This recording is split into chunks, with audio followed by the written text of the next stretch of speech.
In Mosambiek, suid van die hoofstad Maputo. Dis waar ons die week die ou grootes gaan soek het. Maar ons het veel meer as net olifante gekry. Die voetspore span, met tegnikus Daan Haman, 4x4 spesialis Ray Janse van Rensburg,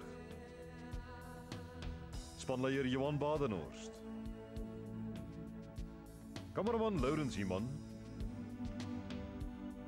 tweede kamera en klankman Gideon de Pre Swart en kamera-assistent Seth Fourie. Ons het gaan loop in die voetspore van die grootes.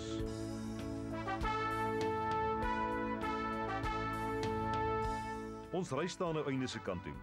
Al die pad oor Suidelike Afrika, van die Atlantiese Oseaan, oor Namibië, deur Botswana, 'n draai deur Zimbabwe. Daarna is ons deur die noordelike provinsie van Suid-Afrika, Swaziland en die week is ons terug by die see, in die suide van Mosambiek.